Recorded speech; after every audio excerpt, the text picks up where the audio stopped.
بسم اللہ الرحمن الرحیم۔ السلام علیکم، welcome to my YouTube channel novel readers hub. سب سے پہلے میری پھر ان تمام ریڈرز لسنر سے گزارش ہے، کائنڈلی میرے چینل کو سبسکرائب ضرور کریں، کیونکہ بہت سے لوگوں نے ابھی تک میرے چینل کو سبسکرائب نہیں کیا، جو کہ سنتے بھی ہیں اور پڑھتے بھی ہیں۔ تو کائنڈلی اس سے آپ کا کوئی نقصان نہیں ہوگا، لیکن یہ ہے کہ مجھے سبسکرپشن مل جائے گی۔ کائنڈلی میرے چینل کو لازمی سبسکرائب کریں۔ آج ہم جو ناول پڑھ رہے ہیں وہ ہے حفصہ کنول کا تیرے عشق میں۔ شارٹ سٹوری ہے، بہت اچھی سٹوری ہے۔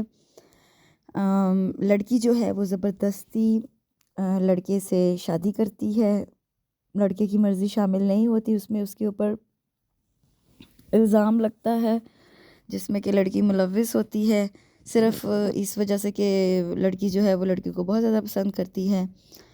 اور باقی جو ہے وہ اس ناول میں آپ کو بتاؤں گی۔ یہ ناول جو ہے یہ 2022 اگست کے ریدا کے شمارے میں شائع ہوا تھا۔ چلیے سٹارٹ کرتے ہیں۔ تیرے عشق میں بائے حفصہ کنول۔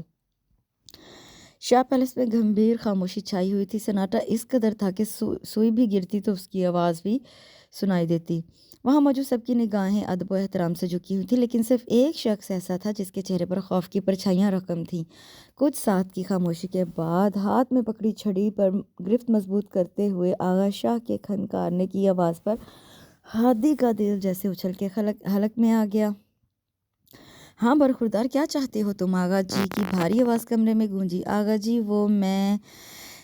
وہ اگر مگر سننے کے لیے نہیں بلایا ہم نے تمہیں۔ آغا شاہ کو رخت لہجے میں گویا ہوئے تو ایک طرف کھڑے شاہ زمان کو اس پر رج کے ترس آیا۔ آغا جی میں نے آپ کو بتایا، رشانہ چاچی نے آگے بڑھ کر بیٹے کی وکالت کرنا چاہی تو درمیان میں ہی آغا شاہ نے انہیں ہاتھ اٹھا کے بولنے سے روک دیا۔ منجلی بہو، بہتر ہے جس کا معاملہ ہے وہی بولے۔ آغا جی میں نے بس ایک بات کی تھی۔ ہادی کی پھنسی پھنسی آواز پر شاہ زمان کے ہونٹوں پر مدھم سی مسکراہٹ نمودار ہوئی تھی، جسے ہونٹوں پر ہونٹ جما کے وہ روکنے میں کامیاب ہو گیا تھا۔ اگر آغا جی دیکھ لیتے تو کیا کرو گے؟ باہر جا کر چند کاغذ کے ٹکڑوں کے پیچھے غیر مسلموں کی غلامی کرو گے؟ یہاں کی بادشاہت راس نہیں آ رہی جو وہاں جا کے نوکر بننے کا سوچ لیا تم نے؟ ان کی آواز کا رو بھی مقابل کو سہم جانے پر مجبور کر دیتا تھا۔ ہادی کا بس چلتا تو سر پر پاؤں رکھ کے بھاگ جاتا۔ بتاؤ یہاں کس چیز کی کمی ہے تمہیں؟ اس نے ذہن کے گھوڑوں کو جھٹ پٹ دوڑایا، مگر لاکھ سوچنے پر بھی اسے کوئی کمی یاد نہیں آئی تھی۔ آغا جی آپ چاہیں گے تو میں نہیں جاؤں گا۔ وہ بس رونے کو تیار کھڑا تھا۔ اس مرتبہ شاہ زمان اپنے ہونٹوں پر آئی مسکراہٹ کو روک نہیں پایا۔ شاہ زمان کو دیکھا ہے کبھی ایسی فرمائش کرتے ہوئے؟ وہ بھی تم لوگوں کے ساتھ رہ کر بڑا ہوا ہے، لیکن مجال ہے جو کبھی شکایت کا موقع دیا ہو؟ اپنے نام پر اس نے فوراً نچلے ہونٹوں کو دانتوں تلے دبا کے مسکراہٹ کو بریک لگائی تھی۔ آغا جی چلے اب جانے بھی دیں، بچہ ہے، غلطی سے سوچ لیا ایسا۔ چھوٹے چاچو نے ڈرتے ڈرتے بظاہر مسکرا کر بات کو رفع دفع کرنے کی کوشش کی۔ ہادی نے فوراً اس بات میں سر ہلا کے خلاصی چاہی تھی۔ آغا شاہ کے اشارے پر ینگ پارٹی نے فوراً بھاگنے کے انداز میں کمرے کو خیر بات کہا اور اٹکی سانسوں کو کھلی فضا کے سپرد کیا۔ ہادی کو اچانک باہر جانے کا شوق چڑھا تھا اور روشانہ شاہ نے بنا سوچے آغا شاہ کے دربار میں حاضری دے دی تھی۔ آغا شاہ کبھی کسی پر اپنی مرضی مسلط نہیں کرتے تھے۔ اگر بات غلط ہو تو پھر ان کے عتاب سے کوئی بچ نہیں پاتا۔ اگلے چند منٹوں میں ہادی کے ساتھ آغا شاہ نے سب کو اپنی عدالت میں گھسیٹ لیا۔ جب کسی کی عزت افزائی ہوتی تو سب کے سامنے ہوتی، تاکہ باقی سب کو بھی سبق حاصل ہو۔ یہ ایک ایسی بادشاہت تھی جہاں بادشاہ کی اپنی مرضی نہیں چلتی۔ باہر نکلتے وہ اپنے اندر کی بھڑاس نکالنے لگا تھا۔ اس سے اچھا ہے دوسروں کی غلامی کر لو، تاکہ کھل کے خود کو غلام تو کہہ سکے۔ میں تو سوچ رہی تھی ہادی بھائی باہر جائیں گے تو چند سالوں بعد میں بھی ان کے پاس چلی جاؤں گی۔ بھائی کی دیکھا دیکھی فالحہ نے بھی دہائی دی۔ ہاں جہاز کی پونچھ پکڑ کے آئی بڑی۔ ہادی کا سارا نزلہ اس پر ہی گرا تھا۔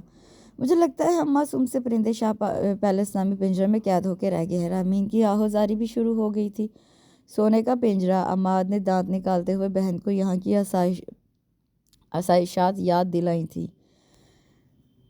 بیٹا تو رہ اس سونے کے پنجرے میں، پر یہ دیکھ میں ہاتھ جوڑتا ہوں تیرے آگے، مجھے اس پنجرے کی کسی سلاخ سے دھکا دے کے باہر پھینک دے۔ ہادی نے ہاتھ جوڑ کے ماتھے سے لگاتے ہوئے اندر کا لاوا باہر نکالا تھا۔ پیچھے چلتا شاہ زمان جو کب سے ان کے مکالمے سن رہا تھا،